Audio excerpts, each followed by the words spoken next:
বেত ভক্তবৃন্দের চরণে আমার কোটি কোটি প্রণিপাত।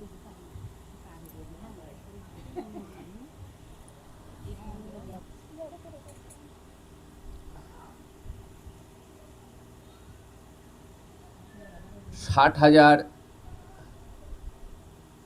ঋষিদের সভায় সুত গোস্বাই পাদ উপস্থিত হয়েছেন।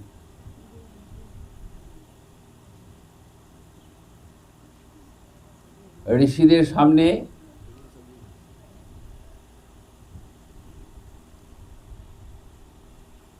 শ্রীমদ্ ভাগবত কথামৃত পরিবেশন করবেন।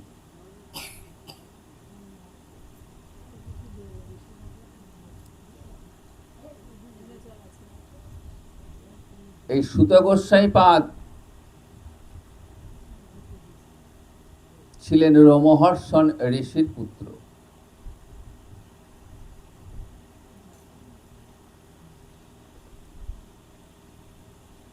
ব্যাসদেব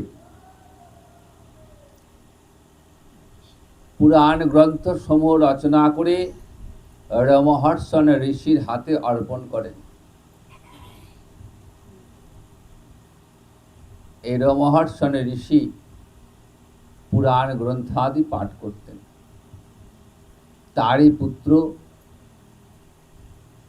সুত গোস্বামী বা উগ্র শ্রবা ঋষি হরিদ্বারের ব্রহ্মকুণ্ডের তীরে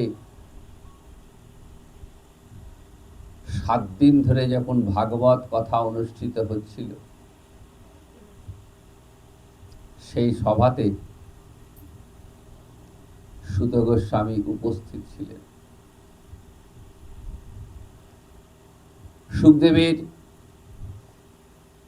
মুখনিসৃত শ্রীমদ্ ভাগবত 7 দিন ধরে শ্রবণ করলেন।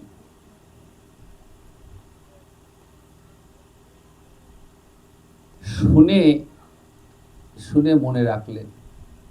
তখন তো লেখার ব্যবস্থা চালু হয়নি,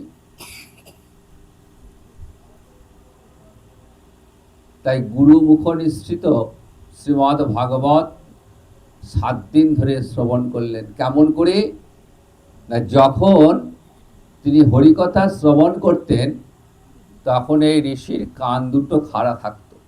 তাই উগ্র শ্রবা, শ্রব শব্দের অর্থ কান, কানটা সর্বদাই খাড়া থাকত, তাই তার নাম উগ্র শ্রবা। 7 দিন ধরে হরি কথা শ্রবণ করার পর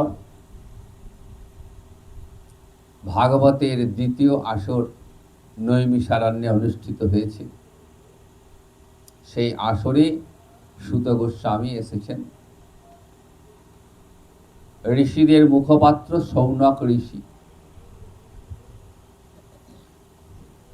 শৌনক ঋষি সুত গোস্বামী পাদকে প্রশ্ন করছেন যে, মুনিবর,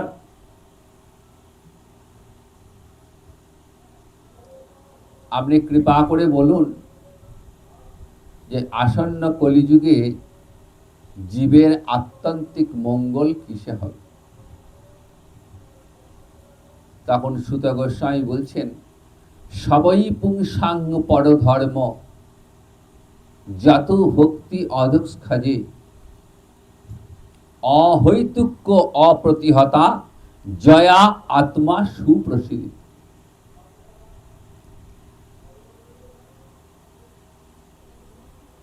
অর্থাৎ সবই পুংসাঙ্গ পরধর্ম, ঋষিকে বলছেন যে জীবের পরম ধর্ম কি? অদক্ষজ শ্রীহরিতে অচলা ভক্তি।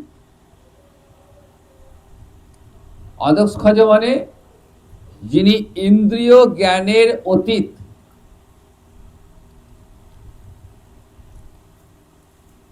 জাগতিক ক্রিয়াকলাপ যাকে স্পর্শ করে না,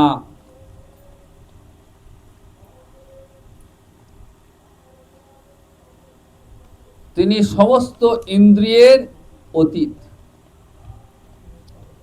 ইন্দ্রিয় জ্ঞান কি?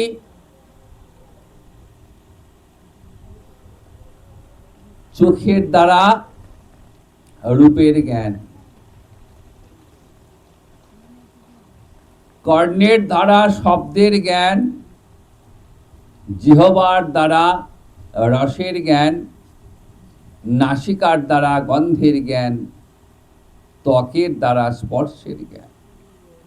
এইগুলিকে বলা হয় এক একটি ইন্দ্রিয়ের জ্ঞান। তো ভগবান শ্রীহরি এই সমস্ত ইন্দ্রিয় জ্ঞানের ঊর্ধ্বে। তাই ভগবান শ্রীহরিকে বলা হয় অধোক্ষজ। এই অধোক্ষজ ভগবান শ্রীহরির চরণে অচলা ভক্তি লাভের জন্য যে অনুষ্ঠান, সেই অনুষ্ঠানই হল জীবের পরম ধর্ম।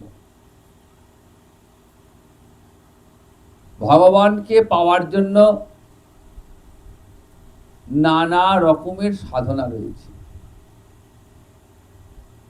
কেউ যোগ সাধন করছেন, তো কেউ জ্ঞান সাধন করছেন, কেউ যাগযজ্ঞ করছেন। কিন্তু এইগুলি করার উদ্দেশ্য ভগবানকে পাওয়া। কিন্তু এগুলি করার পর যদি ভগবান শ্রীহরিকে পাওয়া না যায়, তাহলে এই অনুষ্ঠানগুলির কোনো ভূমিকা নেই। তাই সুত গোস্বামী বললেন যে একমাত্র ভক্তির দ্বারাই ভগবানকে পাওয়া যায়। ভক্তির দ্বারা ভগবানকে পাওয়া যায়। এই ভক্তি কেমন করে আসে? ভক্তি সাধনা লভ্য নয়, দ্বারা কিন্তু কোনো ভক্তি পাওয়া লাভ, ভক্তি লাভ হয় না। তাহলে ভক্তি কেমন করে লাভ হবে? বললেন সাধু গুরু বৈষ্ণবের কৃপায়। সাধু গুরু বৈষ্ণবের করুণায় কৃপায় হরিভক্তি লাভ হয়।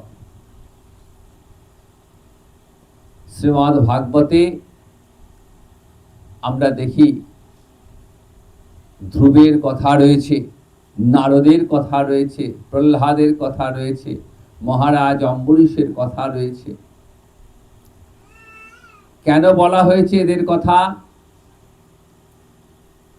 শ্রীমদ্ ভাগবতটি খুললে দেখবেন যে ভাগবতের প্রথম 9টি স্কন্ধ শুধুমাত্র ভক্তের কথা রয়েছে। 10ম অধ্যায়ে কৃষ্ণ কথা বর্ণিত হয়েছে। তাহলে শ্রীমদ্ ভাগবতের শুরু কেন ভক্ত চরিত্র দিয়ে হলো? মহারাজ পরীক্ষিত যখন হরিদ্বারের ব্রহ্মকুণ্ডের তীরে সুখদেবকে বলছেন, হে মুনিবর, আমি তো আসন্ন মৃত্যু, মাত্র 7 দিন আমার পরমায়। ব্রহ্ম শাপগ্রস্ত হয়ে হরিদ্বারের ব্রহ্মকুণ্ডের তীরে এসে উপস্থিত হয়েছে। মনে মনে চিন্তা করলেন যে অনেক রাজত্ব করেছি, অনেক বিষয় ভোগ করেছি, সুতরাং যেটুকু সময় আমার আয়ু রয়েছে, এই 7টা দিনে আমি হরিকথা শ্রবণ করব। তাই সুখদেবকে বলছেন, হে মুনিবর, আমি তো আসন্ন মৃত্যু, এই আসন্ন মৃত্যু জীবের করণীয় কি? দেখুন, মহারাজ পরীক্ষিত আমাদের মতনই বিষয়ী জীব। তিনিও রাজত্ব করেছেন, বিষয় ভোগ করেছেন, কিন্তু যেই মুহূর্তে অভিশাপগ্রস্ত হলেন, সেই মুহূর্তে মনে মনে সিদ্ধান্ত নিলেন যে আর বিষয় ভোগ নয়, এই বাকি সময়টুকু আমি কৃষ্ণ কথা শ্রবণ করব। আমাদের মতো সাধারণ জীবের সঙ্গে মহারাজ পরীক্ষিতের পার্থক্য কোথায় দেখুন। চন্দনটা লাগিয়ে দাও। আমরা কিন্তু সকলে মৃত্যু ভয়ে ভীত।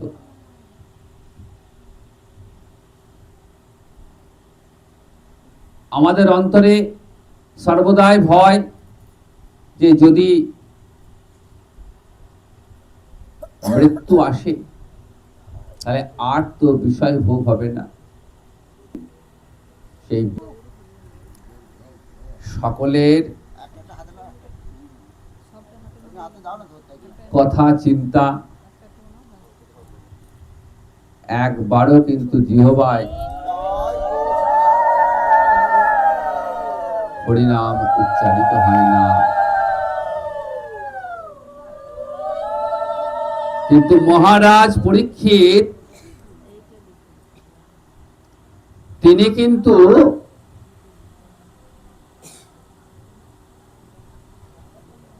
কৃষ্ণ ভক্ত।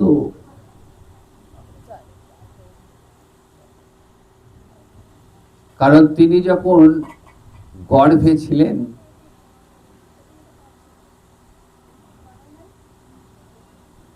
সেই সময়ে তিনি কৃষ্ণ দর্শন করেছেন।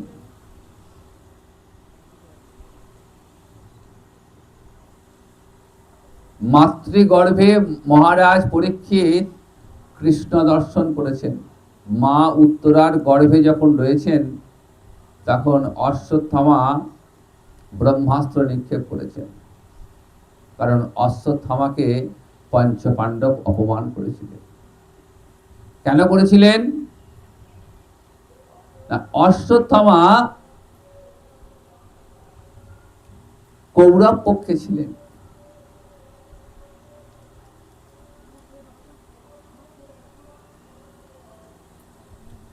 কিন্তু গুরুপুত্রকে, যেহেতু অশ্বত্থামা গুরুপুত্র ছিলেন, তাই পঞ্চ পাণ্ডব তাকে হত্যা না করে মস্তক মুন্ডন করে ছেড়ে দিয়েছিলেন। মনে মনে অশ্বত্থামার ক্রোধ জন্মেছিল যে এই অপমানের প্রতিশোধ নেব। যুদ্ধের শেষ লগ্নে অশ্বত্থামা পাণ্ডব বংশের শেষ প্রদীপ, এই শেষ প্রদীপটিকে ধ্বংস করলে পাণ্ডব বংশে আর কোনো বংশধর থাকবে না। কৌরব পক্ষে সবাই হত হয়ে গেছে, পঞ্চ পাণ্ডব জীবিত রয়েছেন, পাণ্ডব পক্ষে অনেক ক্ষয়ক্ষতি হয়ে গেছে। একমাত্র বংশ প্রদীপ উত্তরার গর্ভে টিম টিম করে জ্বলছিল। তাই অশ্বত্থামা চিন্তা করলেন, যদি এই গর্ভস্থ সন্তানকে হত্যা করে ফেলি তাহলে পাণ্ডবদের আর কোনো বংশ কেউ থাকবে না। ব্রহ্মাস্ত্র নিক্ষেপ করেছেন। আর মা উত্তরা তখন ভগবান শ্রীহরিকে ডাকছেন, পাহি পাহি গোবিন্দ, হে গোবিন্দ, তুমি আমার এই গর্ভস্থ সন্তানকে তুমি রক্ষা করো, উদ্ধার করো। ভগবান শ্রীহরি অতি ক্ষুদ্র হয়ে মা উত্তরার গর্ভে প্রবেশ করলেন। আর পরীক্ষিত গর্ভে তখন ভগবানকে দর্শন করছেন। সেই পরম পুরুষ ভগবানকে দর্শন করছেন।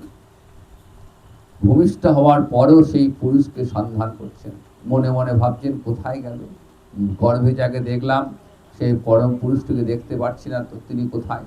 চারিদিকে খুঁজছেন, এদিক ওদিক তাকাচ্ছেন। আর যুধিষ্ঠির সেই সময় এসছেন দর্শন করতে। পুত্রকে, বংশের একমাত্র বংশধর, ছুটতে ছুটতে এসছেন। দেখছেন পুত্র এদিক ওদিক তাকাচ্ছে। পরিত ইক্ষতে ইতি, চতুর্দিকে খুঁজছেন, কোথায় গেল, কোথায় গেল, কোথায় গেল? গর্ভে যাকে দেখেছিলাম তাকে তো দেখতে পাচ্ছি না। যুধিষ্ঠির নাম দিলেন পরীক্ষিত। সেই মহারাজ পরীক্ষিত গর্ভেই যিনি কৃষ্ণ দর্শন করেছিলেন,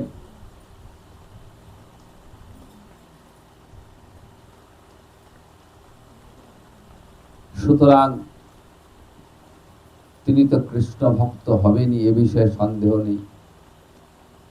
তাই তার অন্তরে কিন্তু বিষয় বাসনা ছিল না। তাই তিনি বিষয় ত্যাগ করে মাত্র 7 দিন পরমায়ু, এই 7 দিনে হরিকথা শ্রবণ করবেন। এই চিন্তা করে তিনি এসেছেন হরিদ্বারের ব্রহ্মকুণ্ডের তীরে। সুখদেবকে বলছেন, হে মুনিবর, আমার তো মাত্র 7 দিন পরে মায়ু, আমি আসন্ন মৃত্যু, তাই আসন্ন মৃত্যু জীবের কর্তব্য। সুখদেব বলছেন, মহারাজ, আপনি অতি উত্তম প্রশ্ন করেছেন।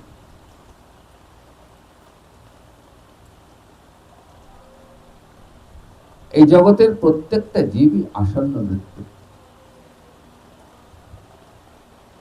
যেদিন জীবের জন্ম হয়েছে সেদিন তার মৃত্যু দিনটাও নিশ্চিত হয়ে গেছে, আর এই মৃত্যুর হাত থেকে কারো রেহাই নেই। সুতরাং এই আসন্ন মৃত্যু জীবের কর্তব্য হলো কৃষ্ণ চরণ প্রাপ্তি। কেমন করে হবে? কেমন করে কৃষ্ণ কৃপা লাভ হবে?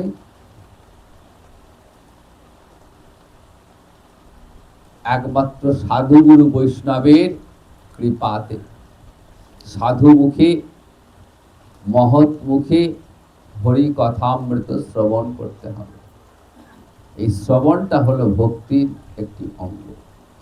ভক্তি মহারানীর 9টি অঙ্গ রয়েছে।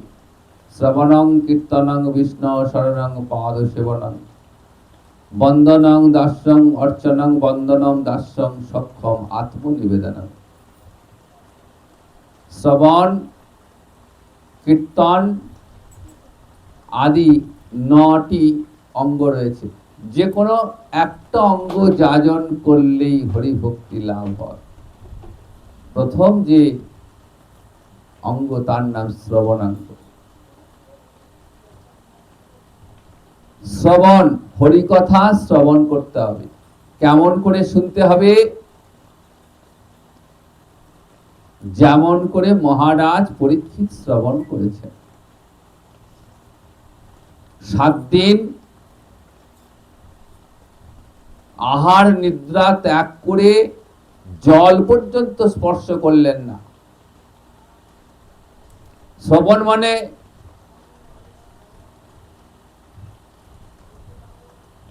আমার কানটা এদিকে থাকলো, কিন্তু মনটা আমার সংসারে পড়ে রইল। ওই শ্রবণে কোনো লাভ হবে না। মহারাজ পরীক্ষিত যখন সুখদেবের কাছে এসে বসলেন, তিনি কিন্তু সমস্ত ত্যাগ করে দিয়েছিলেন। পুত্র জন্মেজয়ের হাতে রাজ্যভার বুঝিয়ে দিয়ে তিনি কিন্তু চলে এসেছেন, আর কিন্তু পিছন ফিরে তাকাননি। জলস্পর্শ করবেন না। কেন?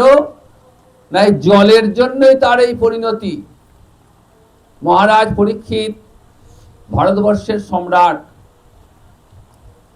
এবং আগেকার দিনে সম্রাট রাজা যারা ছিলেন তারা শিকারে যেতেন। রাজাদের শিকার করা একটা তাদের অভ্যাস ছিল। মহারাজ পরীক্ষিত শিকার করতে বেরিয়েছেন। সারাদিন ঘুরে ঘুরে ঘুরে ঘুরে ক্লান্ত হয়ে খুব তৃষ্ণার্ত হয়েছে। প্রচন্ড জল পিপাসা পেয়েছে। তা কাছে পিঠে কোথাও জল পাচ্ছেন না। তখন দেখছেন সামনে একটা তপবন, এক ঋষির আশ্রম। সেখানে এক ঋষি ধ্যান করছেন, শ্রমিক মুনি। তিনি ধ্যানে গোবিন্দকে দর্শন করছেন।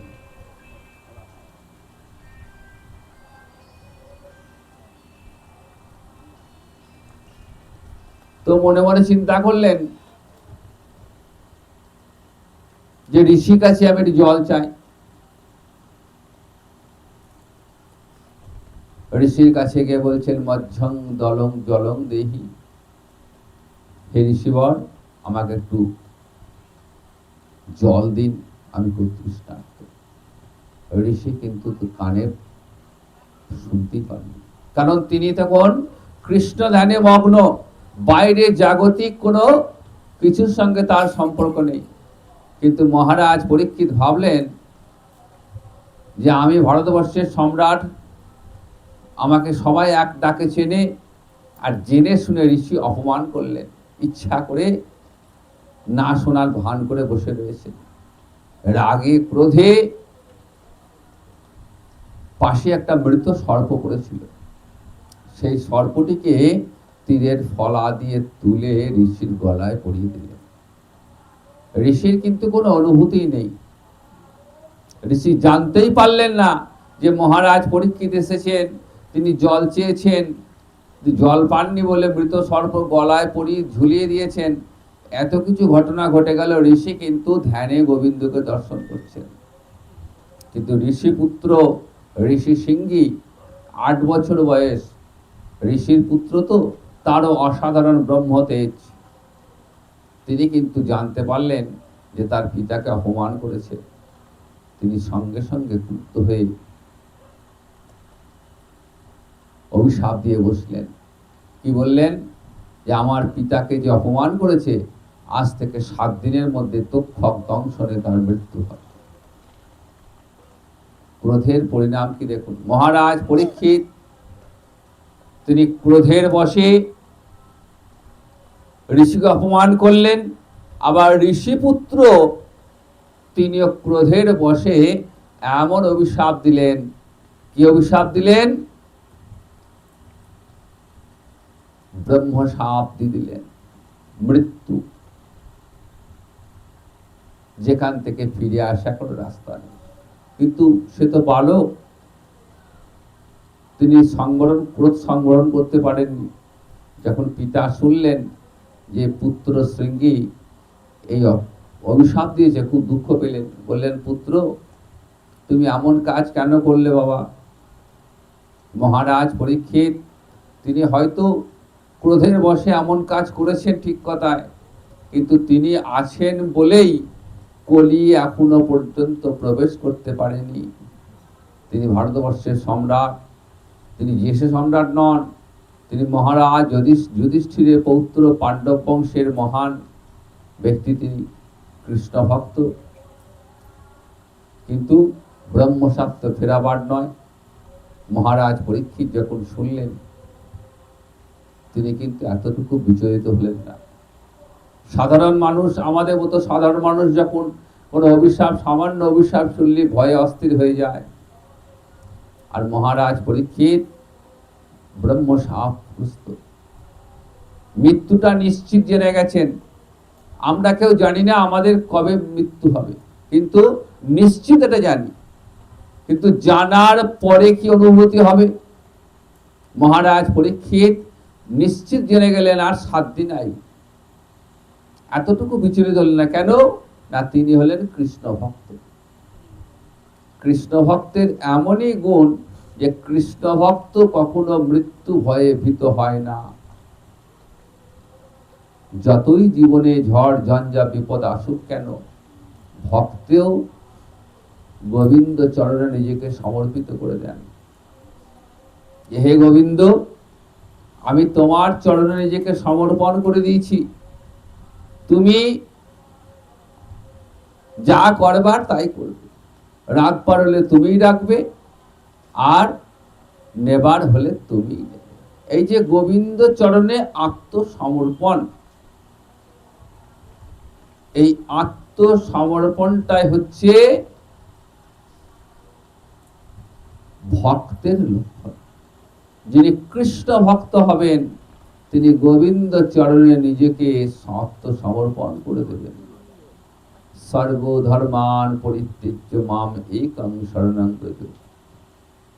ভগবান শ্রীকৃষ্ণ গীতায় ভগবানকে বললেন, দেখো অর্জুন, আমি তোমাকে জ্ঞানযোগ, কর্মযোগ, ভক্তিযোগ সব শোনালাম, ভালো মন্দ সব বুঝিয়ে দিলাম, যে কর্ম তোমায় করতে হবে, কর্ম করা তোমার কর্তব্য। এক এক বর্ণের এক এক কাজ। তুমি ক্ষত্রিয়, তাই যুদ্ধ করা তোমার কর্তব্য, দেশ রক্ষা তোমার কর্তব্য, প্রজা পালন তোমার কর্তব্য। কিন্তু তুমি কর্ম করছো বলে তুমি ভেবো না যে সেই কর্মের ফলটাও তুমি ভোগ করবে। এটা তোমার হাতে নেই। কর্মে তোমার অধিকার, কিন্তু ফলে তোমার অধিকার নেই। ফলটা আগে থেকে ঠিক হয়ে রয়েছে, কাজে তুমি চাইলেও তুমি নিজেকে দ্বারা নিয়ন্ত্রণ করতে পারবে না। অতএব ফলাকাঙ্ক্ষা করে কোনো কর্ম করবে না, কর্মটা হবে নিষ্কাম। আমি যা করব গোবিন্দের ইচ্ছাই করব, তিনি যা ভালো বুঝবেন তাই করবেন। তাই অর্জুন, তুমি যুদ্ধক্ষেত্রে দাঁড়িয়ে এখন বলছো যুদ্ধ করব না, আত্মীয় স্বজনকে দেখেছেন তো, নিজের অর্জুনের দোষ নেই, যুদ্ধক্ষেত্রে দাঁড়িয়ে দেখছেন যে যাদের সঙ্গে যুদ্ধ করবেন না তারা সবাই নিজের আত্মীয়, দুর্যোধন আদি ভ্রাতাগণ, শ্যালক সম্বন্ধী, পিতামহ ভীষ্ম, পিতার পিতার পিতা, নিজের পিতামহ যুদ্ধক্ষেত্রে দাঁড়িয়েছেন অর্জুনের বিপক্ষে। গুরুদেব যার কাছে অস্ত্র শিক্ষা করেছেন সেই গুরুদেব দাঁড়িয়েছেন কৌরবদের পক্ষে। এসবই নিয়তির পরিহাস, বাধ্য হয়েছিলেন তারা কৌরব পক্ষে যোগদান করতে। কিন্তু তারাও জানতেন যথা ধর্ম তথা জয়, যেখানে ধর্ম সেইখানেই জয় হবে। সমগ্র গীতার মূল কথাই হলো যথা ধর্ম তথা জয়। আমরা বুঝতে পারি না কোন কর্মের কারণে আমাদের ভুল ত্রুটি কোথায় হয়ে যায়, আমরা বলি যে আমরা কেন এমন হলো। সব আগে থেকে নির্ধারিত হয়ে আছে, আমরা শুধু নিমিত্ত মাত্র। ভগবান অর্জুনকে বললেন, দেখো তুমি যুদ্ধক্ষেত্রে তোমার প্রিয়জনকে দেখে তোমার যুদ্ধ করার উদ্যম হারিয়ে গেছে তো, কিন্তু তুমি বীর, তুমি সব্যসাচী, তুমি যুদ্ধ করো, ফলটা তোমার হাতে নেই, ওটা আগে থেকে স্থির হয়ে আছে, ফল যেটা হবার সেটা হবেই, তুমি যুদ্ধ করলেও হবে না করলেও হবে। অর্জুন বুঝতে পারছেন না যে কি কথা বলছেন, একবার বলছেন যুদ্ধ করতে, আবার বলছেন যুদ্ধ করে সেই ফলে তুমি আকাঙ্ক্ষা করো না, ফলটা তোমার হাতে নেই। অর্জুন বিভ্রান্ত হয়ে গেছে। আস্তে আস্তে আস্তে আস্তে অর্জুনের সঙ্গীত ফিরে এসছে, আর ভাবতে যখন পারছেন না তখন ভগবান হাতে ছেড়ে দিলেন। শিষ্যস্তে অহং সাধি মাংতাং প্রপন্নম, হে কেশব, হে গোবিন্দ, আমি বিভ্রান্ত হয়ে গেছি, কিং কর্তব্য বিমূঢ় হয়ে গেছি, ভালো মন্দ বোঝার ক্ষমতা হারিয়ে ফেলেছি। দেখুন গীতা কতটা বাস্তব ধর্মী। আমাদের সংসারে আমাদের ঠিক এই পরিস্থিতি তৈরি হয়, সংসারে পরিবার পরিজনের মাঝে দাঁড়িয়ে এমন এমন অবস্থার সৃষ্টি হয় যে সিদ্ধান্ত নিতে পারি না যে ভালো মন্দ, কোনটা ভালো হবে কোনটা মন্দ হবে, সেই সিদ্ধান্ত কিন্তু আমরা নিতে পারি না।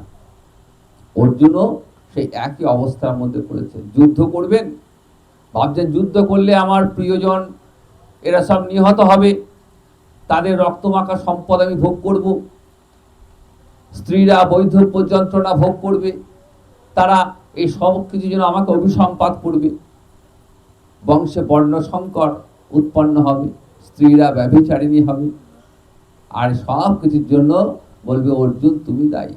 তুমি যদি যুদ্ধ না করতে, তুমি যদি এদের হত্যা না করতে, তাহলে আজকে এই পরিস্থিতি হতো না। এটা কিন্তু অর্জুন মনে মনে ভাবছে। কেন? তখনও অর্জুনের মনে মোহের সঞ্চার হয়েছে, মোহ রয়েছে। মোহ মানে আমিত্ব বোধ, দেহটাকে আমার বলে ভাবছে। অর্জুন তখনও ভাবছে যে আমি বীর, এই দেহ আমার, আমি করছি। এই মোহ কতক্ষণ থাকবে? যতক্ষণ নিজের মধ্যে অহংকারটা থাকবে, আমিত্ব থাকবে। তাই ভগবানের সামনে ভগবান রয়েছেন, শ্রীকৃষ্ণ রয়েছেন, তাও মোহ ত্যাগ করতে পারছেন না। ধনুর্বাণ ত্যাগ করে বসে পড়লেন রথের উপর, বললেন যুদ্ধ করব না। ভগবান বলছেন কি বলছো? যুদ্ধের দামামা বেজে গেছে, উভয় পক্ষের সৈন্য তৈরি, এক্ষুনি বিপক্ষ থেকে আক্রমণ শুরু হবে, আর তুমি বলছো যুদ্ধ করব না। যুদ্ধ করাটা তোমার কর্তব্য, কারণ তুমি ক্ষত্রিয়। ক্ষত্রিয়ের কাজই হলো দেশ রক্ষা করা, প্রজা পালন করা, অধর্মকে পরাজিত করে ধর্মকে প্রতিষ্ঠা করা। ফলাফলের আকাঙ্ক্ষা তুমি কেন ভাবছো যে তুমি করছো? যখন ভগবান বিশ্বরূপ দর্শন করাচ্ছেন অর্জুনকে, দিব্যচক্ষু দিলেন অর্জুনকে, অর্জুন দেখছেন ভগবানের ভয়ঙ্কর রূপ। ভগবানের মুখমণ্ডলে গোটা বিশ্ব রয়েছে। আরো অবাক হচ্ছেন যখন দেখছেন কুরুক্ষেত্রে যুদ্ধের সকল বড় বড় রথী মহারথী সব নিহত হয়ে পড়ে রয়েছে। বলছেন দেখো অর্জুন, দেখছো তো তুমি যুদ্ধ না, তখনও কিন্তু যুদ্ধ শুরু হয়নি। যুদ্ধ শুরুর আগে ভগবান গীতার উপদেশ দিচ্ছেন অর্জুনকে, তখন যুদ্ধ শুরুই হলো না, তার আগেই সব মরে পড়ে রয়েছে। বলছেন দেখো অর্জুন, দেখো তুমি বলছিলে না যে আমি যুদ্ধ করব, তুমি যুদ্ধ করলেও এরা মরবে, না করলেও মরবে, কারণ এটাই এদের নিয়তি, এটা আগে থেকে স্থির হয়ে রয়েছে। তুমি শুধুমাত্র নিমিত্ত, তুমি কিছুই করছো না, তুমি উপলক্ষ। এই সংসারে আমরাও সেরকম, সমস্ত কাজে আমরা উপলক্ষ হয়ে থাকি, আমরা কিছুই করি না, সব আগে থেকে স্থির হয়ে রয়েছে। কিন্তু আমরা ভাবি আমরা করছি, কেন না আমাদের অন্তরে মোহ রয়েছে, আমিত্ব বোধ রয়েছে। এই আমিত্ব বোধটি যতক্ষণ থাকবে ততক্ষণ পর্যন্ত এই সমস্ত কিছুতে মোহের সঞ্চার হবে। তার ফলে মৃত্যুকালেও সেই মোহের সঞ্চার, সেই পরিবার পরিজন, স্ত্রী পুত্র কন্যা বিষয়, এই চিন্তা করতে করতে করতে করতে গোবিন্দ চিন্তা হবে না, কৃষ্ণ চিন্তা হলো না, এই জন্মটা বৃথা হয়ে গেল। এমন সুন্দর মানব জন্ম পেলাম, মানব জন্ম পেয়ে শুধু ওই বিষয় ভোগ করতে করতে করতে করতে, টাকা পয়সা বাড়ি গাড়ি, টাকা স্ত্রী পুত্র এই কন্যায় করতে করতে করতে করতে এই জীবনটা শেষ হয়ে গেল। কতদিন স্থায়ী? 80-90, বড় জোর 100 বছর। এই মানব জীবনটা তো 100 বছরের বেশি হবে না। আর 100 বছর যে বাঁচবে তার কপালে যে কি দুঃখ সেটা বুঝতেই পারছেন দেখে। 40 পেরোতে হাঁটু চলে যাচ্ছে, চোখ চলে যাচ্ছে, ভালো করে বসতে পারছি না, আধ ঘন্টা ভালো করে বসে ভাগবত শ্রবণ করো সেই ক্ষমতাও হারিয়ে গেছে। 40-এ এই অবস্থা, তাহলে 80-তে গেলে কি হবে? সংসারে যারা থাকবে, স্ত্রী পুত্র কন্যা, যাদের জন্য প্রাণপাত করে দিলাম, পুত্র বলবে যে এবার বুড়োটা মরলেই বাঁচি। এটা সংসারের নিয়ম, যে কি জ্বালাতন করছে, কি জ্বালানো জ্বালাচ্ছে, বাপরে বাপরে বাপরে বাপরে, আর পারছি না। 80 বছর 90 হয়ে গেল, কথা বলার ক্ষমতা নেই, কানে শুনতে পাচ্ছি না, চোখে দেখতে পাচ্ছি না, তাও বাঁচার কত আকুতি। আমায় ডাক্তার দেখাচ্ছে না, আমায় খেতে দিচ্ছে না, আমার শরীর খারাপ, তখনও 90 বছর বয়সে গিয়েও তত বাঁচার আকুতি। এই এটা আমার বাড়ি, আমার ঘর, আমার, তখনও করে যাচ্ছি। কেন বলুন তো? শুধুমাত্র মোহ।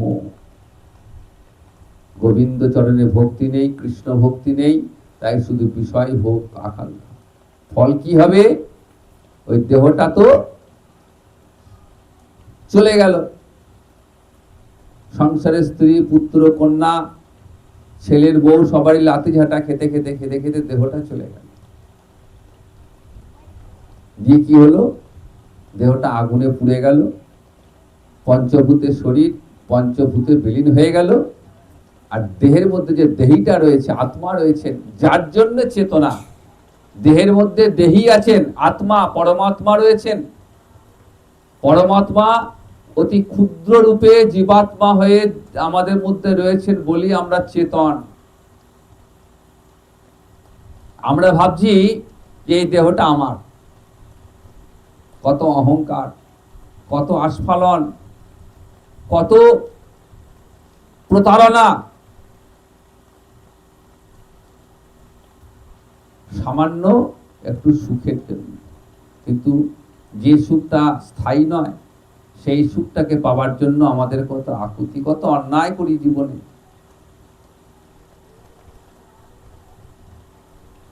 পঞ্চভূতের শরীর পঞ্চভূতে বিলীন হয়ে গেল, পড়ে থাকলো জীবাত্মা, দেহটাকে ত্যাগ করে চলে গেল। কত কষ্ট করে পেয়েছি মানব জীবন, দেহটা পেয়েছি বলে বুঝতে পারছি না, কিন্তু 84 লক্ষ মানব দেহ, জীব দেহ ভ্রমণ করতে হয়েছে। বৃক্ষ জন্ম থেকে শুরু করে, জলজ কৃমিকীট থেকে শুরু করে, পশু পক্ষী, হিংস্র বনের হিংস্র জন্তু জানোয়ার থেকে শুরু করে সব শেষে মানব জন্ম দিয়েছেন ভগবান, যে যাও জীব, তোমাকে একটা সুযোগ দান করো, সুযোগ দিলাম, মানব জন্ম দান করলাম, যদি এই জন্মে আমাকে ভজনা করতে পারো তাহলে তোমার জীবনের মঙ্গলের পথ প্রশস্ত হয়ে গেল, তুমি আমার কাছে ফিরে আসতে পারবে, আমারই সৃষ্ট জীব যাতে আবার আমার কাছেই ফিরে আসতে পারে। তাই পিতা যেমন সর্বদাই পুত্রের মঙ্গল কামনা করে, পুত্র যতই খারাপ হোক পিতার অন্তরে কিন্তু পুত্রের প্রতি ভালোবাসা কখনো নষ্ট হয় না। তেমনি বিশ্বপিতা, জগৎ পিতা ভগবান শ্রীহরি, পুত্র যতই তার সৃষ্ট সন্তান যতই খারাপ হোক, যতই অনাচার করুক, ভগবান কিন্তু চায় যেন তার সৃষ্ট জীব যেন তার কাছেই ফিরে আসতে পারে, তাই সুযোগ দান করেছেন। এই মানব দেহ লাভ করে যদি একবারও যদি কৃষ্ণ ভজন না করি, যদি একবারও যদি হা গৌর হা নিতাই বলে একবার যদি জিহ্বায় নাম উচ্চারিত না হয়, এই দেহ চলে গেলে এমন সাধের মানব জন্ম কিন্তু আর পাব না। তাই মানব জীবনের পরম লক্ষ্য হলো ভক্তি লাভ, হরি ভক্তি লাভ। কেমন করে হবে? ভক্ত সঙ্গে বসে, সাধু সঙ্গে বসে মহতের মুখ নিশ্চিত হরিকথা শ্রবণ করতে হবে।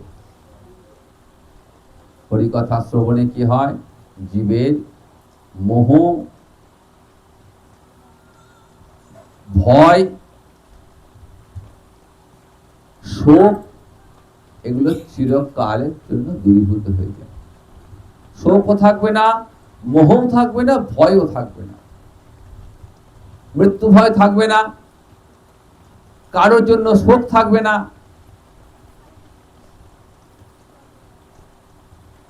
আর মোহ আমিত্ব বোধ থাকবে না।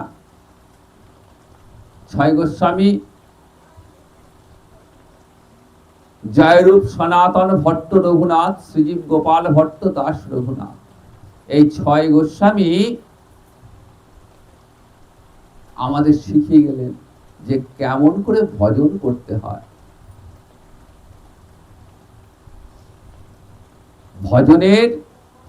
ভজন সাধন কেমন করে করতে হয়, এরা এই সমস্ত এই ছয় গোস্বামী আমাদের শিখিয়ে গেছেন। এই ছয় গোস্বামীর অনুসৃত পথে আমাদের ভজন সাধন করতে হবে। তো ভজনের প্রথম অঙ্গই কি? শ্রবণ। ভক্তি লাভ করতে গেলে প্রথমে শ্রবণ, শুনতে হবে। কি শুনতে হবে? হরিকথা শ্রবণ করতে হবে। প্রথম কিন্তু মনটা আসবে না, কারণ আমি তো কখনো হরিকথা শুনিনি, আমি তো শুধু সংসারে শুধু বিষয়ভোগী করে গেছি। ভগবান কৃপা করে আমাকে আজ ভাগবতের আসনে পাঠিয়ে দিয়েছেন, এটাও তার কৃপা। 5 জন সাধুগুরু বৈষ্ণব মহতের সভায় এসেছি, কিঞ্চিত হরিকথা আস্বাদন করব, কিন্তু আস্বাদন করব বলে তো উপায় নেই, কানটা তো পড়ে রয়েছে বিষয়ের দিকে। শুনছি হরিকথা ঠিক কথায়, কিন্তু সবটা ভেতরে প্রবেশ করছে না, কিছুটা ঢুকছি আর বাকিটা বেরিয়ে যাচ্ছে। বারবার চেষ্টা করছি, কিন্তু মনটাকে কিছুতেই মনোনিবেশ করতে পারছি না। একদিনে হবে না। একদিন হবে না, বারবার শুনতে হবে, বারবার শুনতে হবে। শুনতে শুনতে শুনতে শুনতে ভজনের ইচ্ছা জাগ্রত হবে। ঠিক মনে হবে যে ছি ছি ছি, আমি কি করলাম, সারাটা জীবন শুধু সংসার সংসার সংসার করে কাটালাম। যদি আরেকটু আগে জানতে পারতাম, যদি আর 10 বছর আগে যদি আমার এই বুদ্ধিটা জন্মাতো, তাহলে আমি আজ কতটা এগিয়ে যেতাম। ভজন তো করব, কাকে ভজন করব, কে আমায় শিখিয়ে দেবেন? যখনই আপনার অন্তরে ইচ্ছা জাগ্রত হবে ভজনের, তখনই স্বয়ং ভগবান এসে হাজির হবেন। কেমন করে আসবেন? তিনি গুরুরূপ ধারণ করে আমাদের মাঝে উপস্থিত হবেন। তাহলে গুরুদেবকে, গুরুদেব আর কেউ নন, স্বয়ং ভগবান শ্রীহরি, তিনি গুরুরূপে আমাদের মধ্যে বিরাজ করছেন। কেমন করে? না, আমাদের মতো সাধারণ মানুষের মধ্যেই তিনি রয়েছেন। ভগবানের প্রিয়তম ভক্ত হলেন গুরুদেব, সর্বাপেক্ষা প্রিয়। কেন না, গুরুদেব কি করেন? গুরুদেব আমাদের মতো বিষয়াসক্ত জীবকে ভজনের শিক্ষা দান করে গোবিন্দের চরণ পদ্মে পৌঁছিয়ে দেন।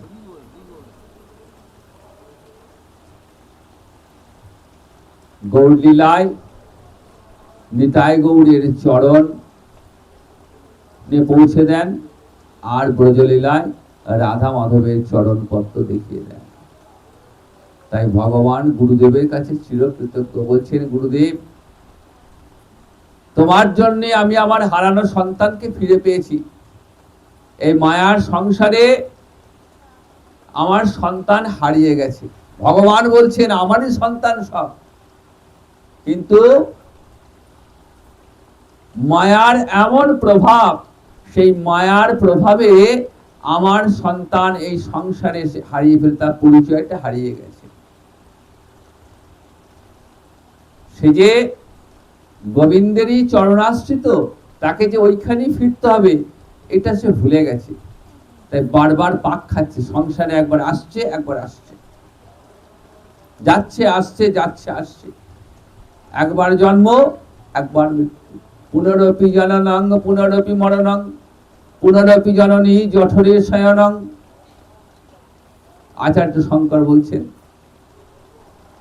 ভজ গোবিন্দং ভজ গোবিন্দং ভজ গোবিন্দং মূঢ়মতে তপ্তি সন্নেহিতে মরণে নাহি নাহি রক্ষতি দুঃখীন করণে।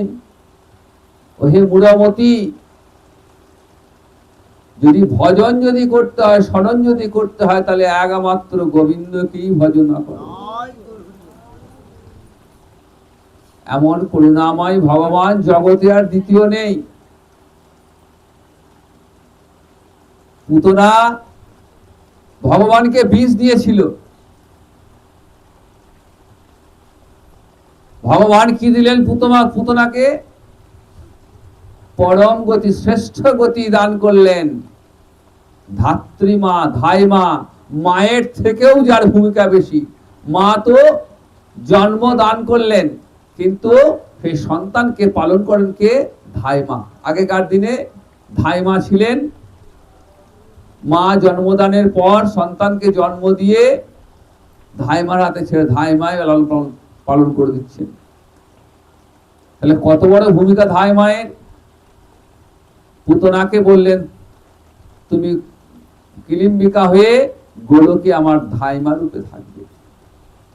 যে বিষ দিতে গিয়েছিল, বিষ দিয়ে হত্যা করতে গিয়েছিল, ভাই ভগবান সেই পুতনার মতো রাক্ষসীকে পরম গতি দান করে দিলেন। তাহলে এমন করুণাময় ভগবান জগতে আর দ্বিতীয় আছে? তাই যদি ভজতে হয়, তাহলে একমাত্র গোবিন্দকে ভজ।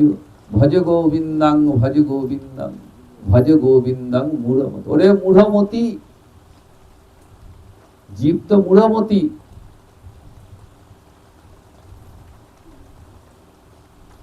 এমন সুন্দর মানব জন্ম পেয়েও একবার গোবিন্দ ভজন করলে না, তোমার মতো মূর্খ বোকার কে আছে? পুনরপি জননং পুনরপি মরণং পুনরপি জননী জঠরে শয়নং। একবার জন্ম একবার মৃত্যু, ওই একবার করে মাতৃগর্ভে আসতে হবে, ওই বিষয় ভোগ হবে, সংসার সুখ হলো, আবার চলে যাও। প্রত্যেকটা জন্মে যে মানুষ হবে তা কিন্তু নয়, এই জন্মে মানুষ হয়ে জন্মেছি, আবার এই দেহটা চলে গেলে আবার মানুষ হয়ে চলে আসবো, এই নিশ্চয়তা নেই। এই নিশ্চয়তা কখন থাকবে? যখন গোবিন্দ চরণে ভক্তিটা লাভ হবে। ভজন করতে করতে মৃত্যু চলে এসছে, আর কিন্তু ভয় নেই। মহারাজ পরীক্ষিতের যেমন ভয় চলে গেছে, জীবেরও ভয় দূর হয়ে যাবে, যে আর ভয় নেই। মৃত্যু তো আসুক, মৃত্যু তো আসবেই, মৃত্যু স্বাভাবিক, আসুক না, ক্ষতি কি আছে? শুধু মৃত্যুর পূর্বে গোবিন্দ চরণের শরণাগতি আসবে, আর বিষয় চিন্তা আসবে না। তখন গোবিন্দ চরণ শরণ হবে, হে প্রভু, এই জন্মে আমার তো ভজন সাধন কিছুই হলো না, বুঝলাম অনেক দেরি হয়ে গেল, তাই যদি আর একবার কৃপা করে মানব দেহ দাও, তাহলে সেই জন্মে প্রথম থেকেই তোমায় ভজন করতে পারবে। করুণাময় ভগবান কৃপা করে মানব দেহ দেবেন। কেমন দেহ? না সেই দেহটা হবে ভক্ত কুলে, ভক্ত গৃহে জন্ম হবে। প্রথম থেকেই, একদম জন্ম থেকেই হরিনাম শুনবে, মাতৃগর্ভে হরিনাম। যেমন প্রহ্লাদ মাতৃগর্ভে হরিকথা শুনেছিলেন নারদ মুনির কাছ থেকে।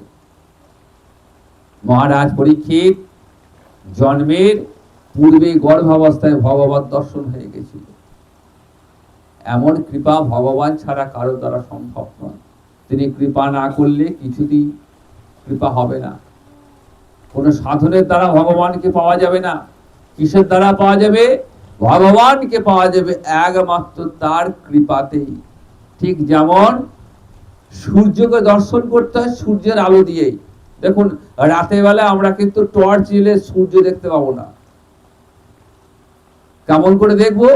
যখন ভোর হবে, সূর্যোদয় হবে, ওই সূর্যের আলো দিয়েই সূর্যকে দর্শন করছি। তেমনি ভগবানের কৃপাতেই ভগবত দর্শন হবে।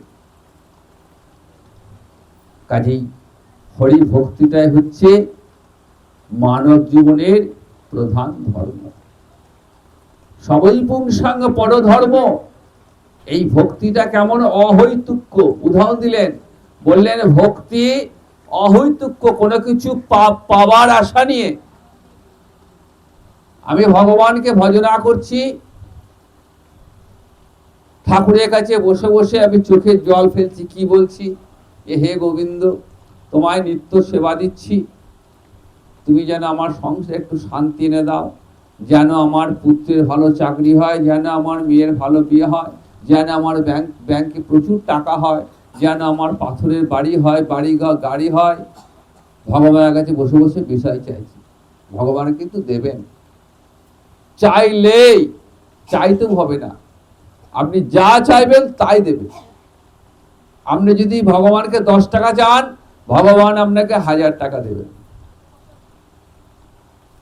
কারণ ভক্তবৎসল ভগবান, তিনি চান যে তার ভক্তের যেন কখনো কষ্ট না হয়, তার ভক্তের যেন কখনো কষ্ট না হয়। কিন্তু ভগবানের কাছে বিষয় নিলে কি হবে? বিষয় সুখ করতে করতে ভগবত ভক্তিটাই চলে যাবে। তাই যারা ভক্ত কি বলেন? যে না না, হে গোবিন্দ, আমি তোমাকে পেয়েছি, আমার এটাই তো যথেষ্ট, তুমি আমার সঙ্গে থাকো, আমার আর কিচ্ছু লাগবে না। শ্রীমদ্ ভাগবতের শিক্ষা এগুলো। ভাগবতে ভক্ত চরিত্রগুলো আস্বাদন করলে দেখবেন সেই সমস্ত ভক্তের কেমন মহিমা। ধ্রুব পিতার সিংহাসনে বসবেন, বিমাতা দূর করে দিলেন যে না, তোমার সিংহাসনে বসা হবে না, তুমি তো আমার পুত্র নও। তুমি যদি আমার পুত্র হতে, তাহলে তোমার পিতার কোলে বসার অধিকার তোমার ছিল। ধ্রুব ছোট্ট 5 বছরের বালক কাঁদতে কাঁদতে বাড়ি চলে এলেন। মা বলছে, কাঁদছিস কেন রে ধ্রুব? বলছেন, মা আমি বসতে গেলাম বাবার কাছে, আমার বিমাতা আমাকে দূর দূর করে তাড়িয়ে দিল। মা চোখের জল সংবরণ করলেন, বললেন, তোর তো দোষ নেই রে, এ তো আমি অভাগী, আমারই পোড়া কপাল যে ওই সিংহাসনে একদিন তোরই বসার অধিকার ছিল, কিন্তু আজ আমার দুর্ভাগ্যের কারণে তোর এই অবস্থা। চোখের জল গোপন করে মা সাহস দিলেন, ধ্রুব চিন্তা করিস না, তুই কৃষ্ণকে ডাক, করুণাময় কৃষ্ণকে ডাক, দেখ তোর এই মনের বাসনা পূর্ণ হয়ে যাবে, তুই একদিন ওই সিংহাসনে বসবি। ছোট্ট বালক তো, 5 বছর বয়স, তখনও শিক্ষা লাভ হয়নি। মা বলে দিয়েছেন, ওই কৃষ্ণ ভজন করতে লাগলো, দীক্ষাও হয়নি, শুধু মধুবনে গিয়ে তপস্যা করছে, চোখ বুঝে তপস্যা, ভয়ঙ্কর তপস্যা। ছোট্ট বালক মায়ের কথা বিশ্বাস করে বেদ বাক্য, শুধু কৃষ্ণ কৃষ্ণ কৃষ্ণ কৃষ্ণ কৃষ্ণ কৃষ্ণ কৃষ্ণ কৃষ্ণকে ডাকছেন। ভগবানের আসন টলে গেছে। ওইটুকু ছোট্ট বালক, নিষ্পাপ শিশু তো, মনের কোনো পাপ নেই, নিষ্পাপ মনে ডাকছেন ভগবানকে। আর ভগবান ওই গোলক থেকে, বৈকুণ্ঠ থেকে ভগবান আসন নড়ে গেছে। ভাবছেন, আমি কতক্ষণে যাব আমার ধ্রুবকে দর্শন করতে, কিন্তু যাবো কি করে?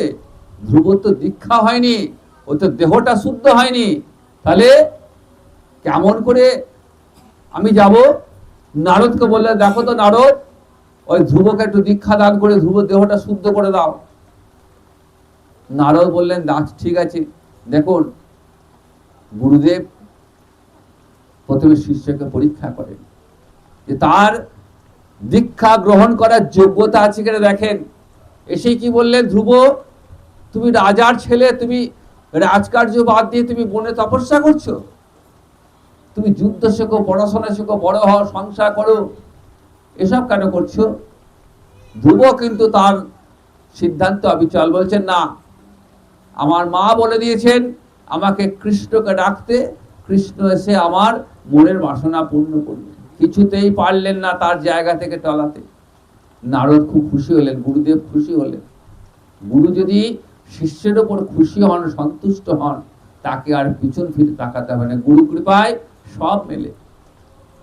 যার গুরু কৃপা লাভ হয়েছে, তার জীবনে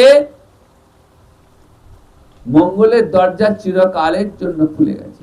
নারদ বললেন, যাও ধ্রুব, তুমি নদীতে স্নান করে এসো, আমি তোমায় দীক্ষা দেব, তোমার অন্তর শুদ্ধ হবে, তবেই ভগবান তোমার কাছে আসবেন। নারদ মুনি দীক্ষা দিলেন, আর সেই দীক্ষা মন্ত্র জপ করতে করতে তেজ আরো বেড়ে গেল। এইবার ধ্রুব ধ্যান করছেন, চোখ বুঝে ধ্যান করছেন, দেখছেন ভগবান এসে হাজির। ধ্রুবকে বলছেন, ধ্রুব তোমার তপস্যায় আমি সন্তুষ্ট হচ্ছি, কি নেবে বলো? তখন কিন্তু ধ্রুবের আর চাওয়া পাওয়া কিছু নেই। অন্তরে গুরু কৃপায় ভক্তি মহারানীর উদয় হয়ে গেছে। হৃদয়ে ভক্তি মহারানীর এমনই কৃপা যে যদি হৃদয়ে একবার ভক্তি মহারানী উদিত হয়ে যায়, তাহলে সেই হৃদয়ে কিন্তু আর চাওয়া পাওয়া কিছু থাকে না। ধ্রুব কি বললেন, কৃতার্থস্মি বরং ন যাচি, হে প্রভু আমি কৃতার্থ হয়ে গেছি, আমার আর কিচ্ছু লাগবে না, শুধু তোমার চরণ সেবা যেন করতে পারি আমি এই জন্মে। শুধু এই জন্মে নয়, আমি জন্মে জন্মে যেন তোমার চরণ সেবা করতে পারি, আমাকে আশীর্বাদ করো। বললেন, ধ্রুব তাই হবে, তবে এখন তুমি ঘরে ফিরে যাও, তুমি পিতার সিংহাসনে বসবে, রাজত্ব করবে, যথা সময়ে তুমি আমার ধামে ফিরে আসবে। ভক্ত প্রহ্লাদ, শ্রীমদ্ ভাগবতের প্রহ্লাদের কথা রয়েছে। প্রহ্লাদ বিষ্ণু ছাড়া কিছু জানতেন না। এই বিষ্ণু ভক্তির এমনই মহিমা যে বিষ্ণু ভক্তির কারণে প্রহ্লাদের পিতা হিরণ্যকশিপু, তিনি ছিলেন প্রবল বৈষ্ণব বিদ্বেষী, বিষ্ণু বিদ্বেষী। বলছেন, হ্যাঁ রে ধ্রুব প্রহ্লাদ, তুই যে কেবল মুখে বিষ্ণু বিষ্ণু বিষ্ণু করিস, তোর বিষ্ণু কোথায় আছে? বলছে, পিতা তিনি জগতে সর্বত্র আছেন। এই যে থামটা দেখছিস, রাজপ্রাসাদ এখানে আছে? হ্যাঁ পিতা, এখানেই আছে। হিরণ্যকশিপু রাগে হাত মুষ্টিবদ্ধ করে থামে আঘাত করেছে, আর সেই থাম ফেটে বেরিয়ে এলেন ভগবান নৃসিংহদেব। এসে কি করলেন? হিরণ্যকশিপুকে হত্যা করলেন, আর প্রহ্লাদকে নিজের কোলে বসিয়ে প্রহ্লাদকে বরদান করলেন। তাই শ্রীমদ্ ভাগবতের প্রতিটি ছত্রে ছত্রে ভক্তের কথা, ভক্তির কথা। ভক্তি এমনই গুণ যে ভক্তির দ্বারা ভক্ত আর ভগবানের সম্পর্কটা এত মধুর হয়ে যায় যে ভক্ত ভগবানের সঙ্গে মিশে যান। ভক্তের দেওয়া উপহার ভগবান নিঃসংকোচে গ্রহণ করেন, দেখেন না যে সেটা ভালো না মন্দ। ভক্ত দিয়েছে, আমার ভক্ত যদি বিষ দেয় আমি সেটাই খাবো। প্রহ্লাদকে যখন বিষ দিয়েছে পিতা, তার অনুচরদের বললেন আমার অমন ছেলে দরকার নেই, আমার শত্রু ওর বন্ধু, আমার শত্রু বিষ্ণু, সেই বিষ্ণুর কথা দিবারাত্র বিষ্ণু বিষ্ণু করে মেরে দাও, বিষ দিয়ে দাও ওকে। মাকে বলছেন, কয়াদুকে, স্ত্রী কয়াদুকে বললেন না এক বাটি বিষ দিয়েছেন, ছেলেকে খাই দাও। মা কি কখনো বিষ খাওয়াতে পারেন? কিন্তু স্বামী হচ্ছে অসুর, কিছু করার নেই। প্রহ্লাদকে বলছেন বাবা খাও। প্রহ্লাদ হাসতে হাসতে বিষটা নিয়ে চোখ বুঝে গোবিন্দকে দিচ্ছেন যে প্রভু আগে তুমি গ্রহণ করো। ভক্তের দেওয়া বিষ ভগবান যে খেলেন, বিষ আর বিষ নেই, অমৃত হয়ে গেল। ঢকঢক ঢকঢক করে প্রহ্লাদ সে বিষ পান করলেন, কিছুই হল।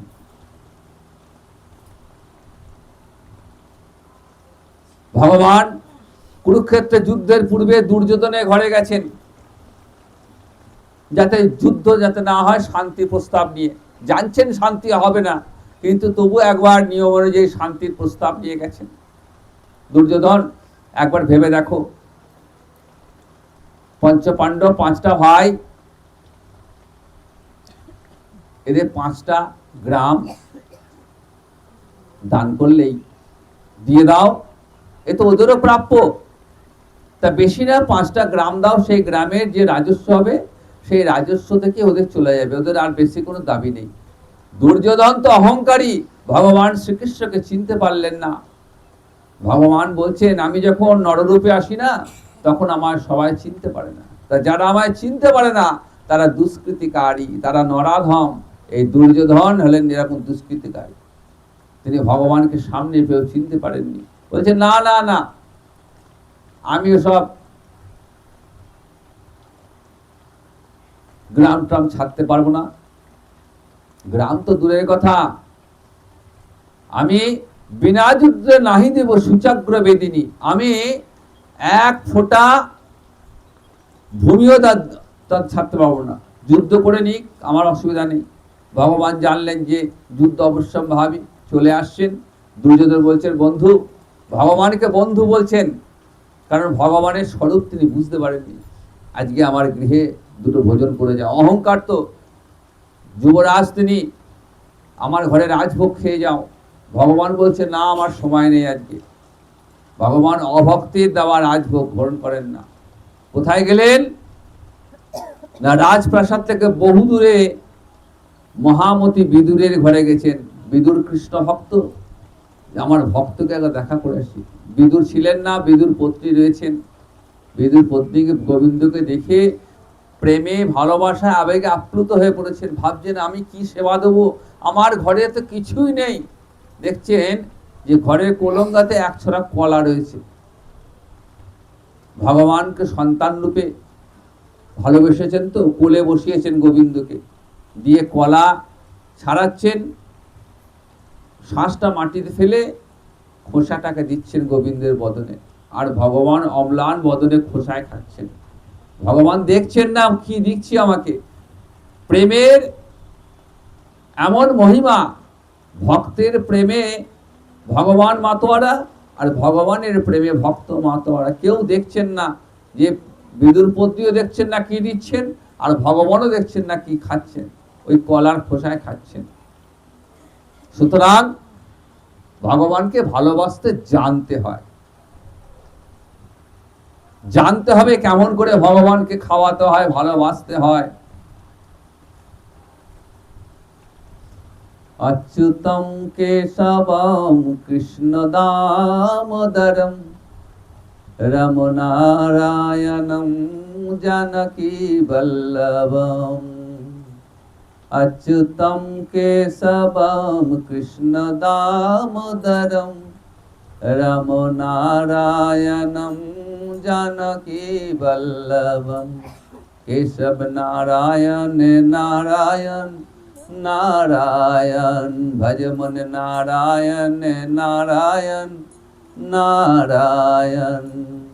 ওং নমো নারায়ণ, ওং নমো নারায়ণ, ওং নমো নারায়ণ, ওং নমো নারায়ণ।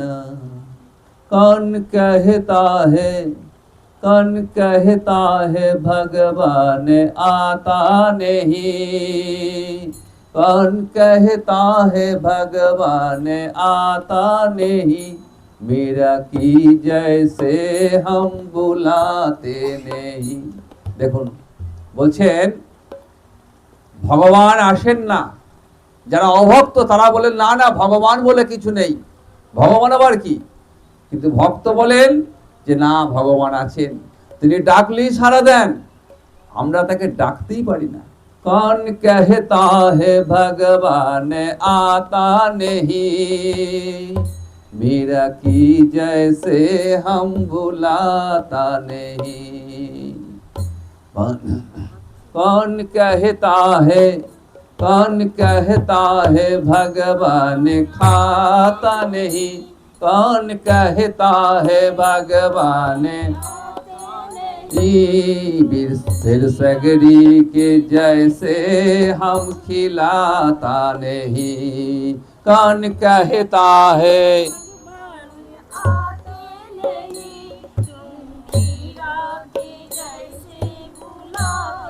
नहीं, अच्युतम दामोदरम रमन केशवम राम नारायणं जानकी वल्लभम। अच्युतम केशवम कृष्ण राम नारायणं जानकी वल्लभम।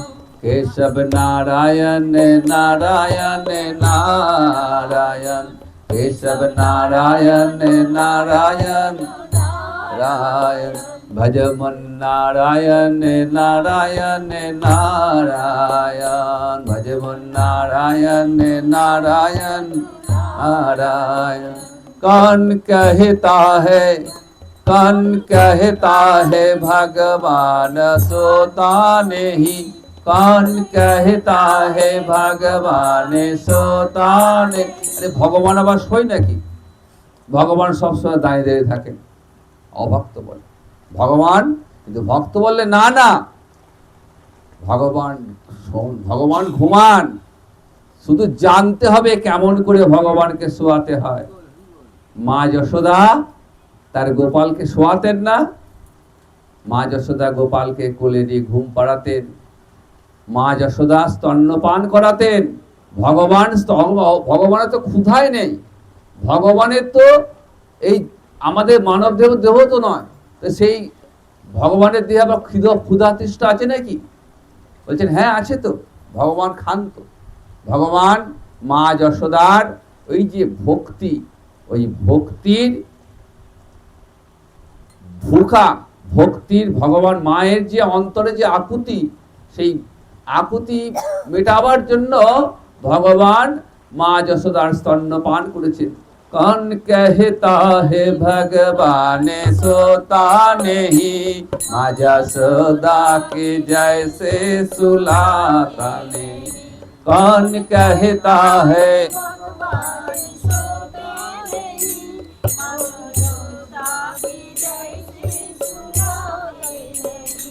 अच्युतम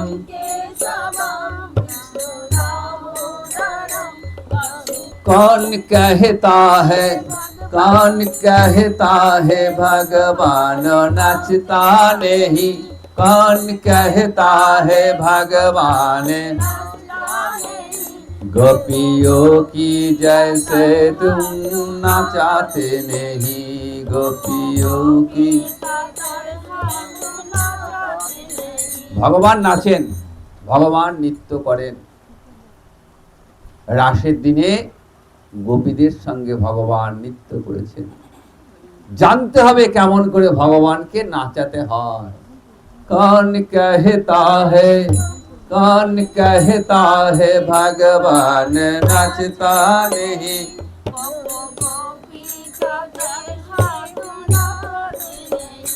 अच्युतम केशवम कृष्ण दामोदरम रमनारायणम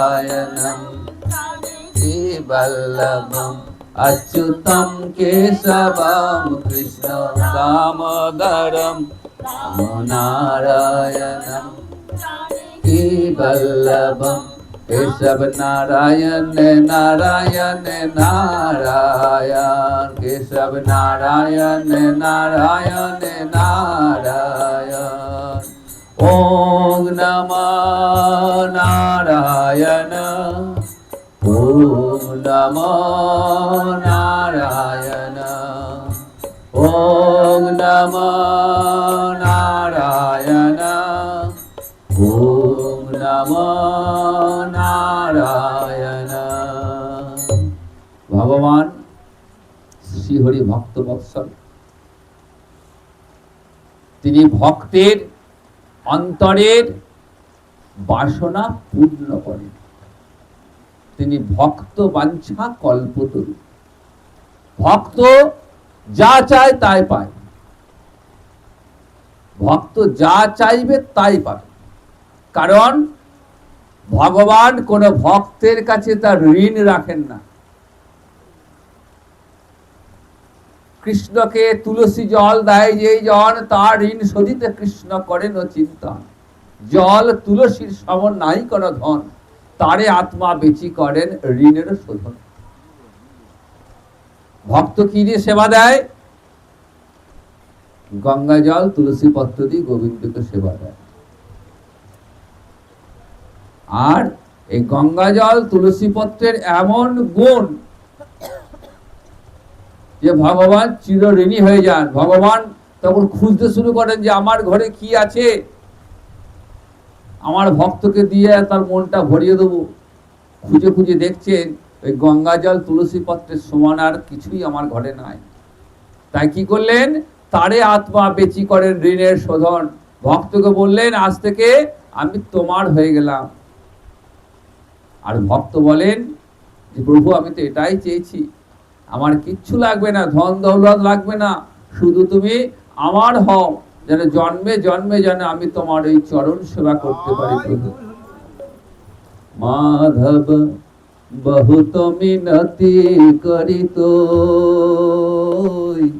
মাধব বহুত মিনতি করিত,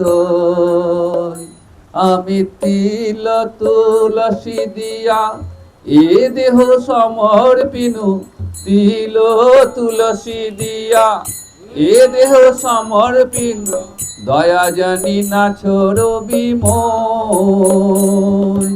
মাধব বহুত মিনতি করিত,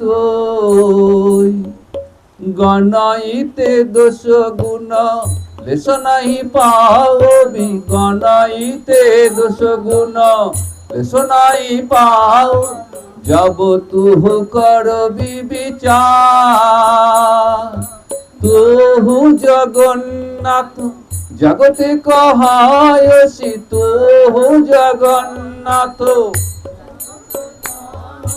जग बाहिर न हो मुई चार, जग बाहिर न हो मुई चार। अरे की ये मनुष्य पशु পাখি জনমিয়ে, কি এ মানুষ পশু অথবা কীট পতঙ্গে, অথবা কীট পতঙ্গে, আরে কর্ম বিপাকে গতাগতি পুনঃ পুনঃ কর্ম বিপাকে। যেমন কর্ম বিপাক, দেখুন কর্মের এমন পাক যে বারবার ওই আসা যাওয়া আসা যাওয়া। ভক্ত বলছেন, হে মাধব, আমি যে আসা যাওয়া করছি তাতে আমার কোনো আপত্তি নেই, আমার যেমন যেমন কর্ম তেমন তেমন ফল আমি ভোগ করব, কিন্তু আমি যে কুলে আসি না কেন, মানুষ রূপে আসি, পশু রূপে আসি, কীট পতঙ্গ হয়ে আসি, যেন তোমার চরণে যেন আমার ভক্তি থাকে। তাই কি এ মানুষ পশু পাখি জনমিয়ে অথবা কীট পতঙ্গে কর্ম বিপাকে গতাগতি পুনঃ পুনঃ মতিরহু তুয়া পর সঙ্গে। আমার মতি যেন থাকে হে, আমার মতি যেন ওই তোমার এই অভয় পদে মতি যেন থাকে হে, তোমার এই অভয় পদে। আমার যে কুলে জন্ম হোক না কেন মতি যেন থাকে হে, যে কুলে জন্ম কর্ম বিপাকে গতাগতি পুনঃ পুনঃ কর্ম বিপাকে মতিরহু তুহা পর সঙ্গে মতিরহু। আরে ভনয়ে বিদ্যাপতি অতিশয় কাতর, ভনয়ে বিদ্যাপতি তরাইতে ভব সিন্ধু, তরাইতে। আরে তুয়া পদ পল্লব করি অবলম্বন, তুয়া পদ পল্লব তিলয়েকে দেহ দিন বন্ধু, তিলয়ে দিন বন্ধু। জয় জয় রাম।